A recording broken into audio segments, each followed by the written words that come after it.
Hey guys, today I continue talking about my graphics card troubles and how I resolved them by completely ditching a dedicated GPU and replacing it with a new generation of AMD Ryzen processors, the 4650G.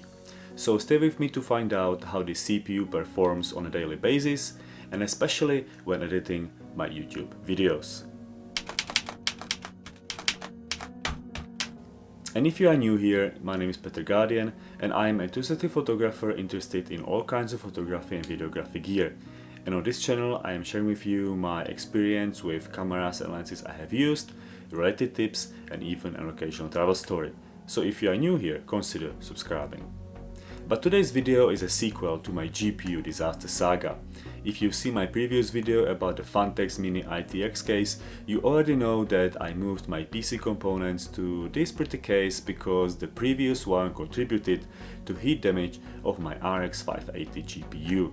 It was just a couple of weeks ago and I thought I had resolved my issues momentarily by using a rather prehistoric GPU, the R9 270X from Sapphire. But this dedicated GPU actually started misbehaving as well, this time probably due to age rather than my mistreatment. The problem started with some glitches and a local flickering, and this didn't really have an impact on the computer performance, but what was at the beginning only slightly annoying quickly turned into a proper disaster. The computer started having problems running Google Chrome and in the end was pretty much continuously rebooting itself. And that was the end also for this GPU.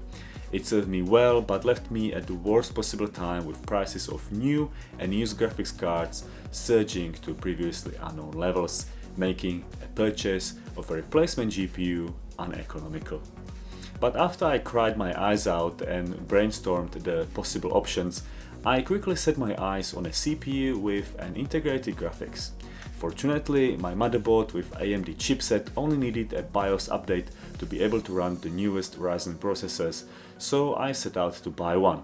Now, most of these are not available yet and some variants are only officially sold to OEMs, but I decided to take the risk and bought the Ryzen 4650G CPU from a UK-based eBayer.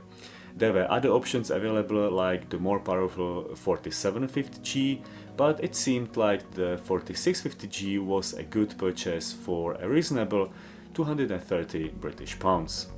So I waited a week for delivery and then replaced the sweet Ryzen 3600 with the newest savior of my personal computing. The Ryzen 4650G benchmark set it right next to the Ryzen 3600 CPU in single core performance, so I was confident the computer will be as fast as before. But the question was its integrated graphics and performance in my go-to video editing program, the DaVinci Resolve. Well, the fact that you are watching this video means that it works and I was able to edit and produce this video. It was obviously better with the dedicated RX 580 with its 8GB RAM, but this is the integrated graphics we are talking about, so the resulting performance is impressive. And it will come as no surprise that my favorite PC game runs at 75 FPS on medium details, which is what I can live with for casual gaming. So what do you think? Are powerful integrated graphics the future of casual gaming and low-profile video editing? Do you have experience with running demanding software on integrated graphics? I'm very interested to learn from you, so please share your experience. Some of the best tips and conversation is happening in the comment section, so definitely engage down there and be part of our growing community.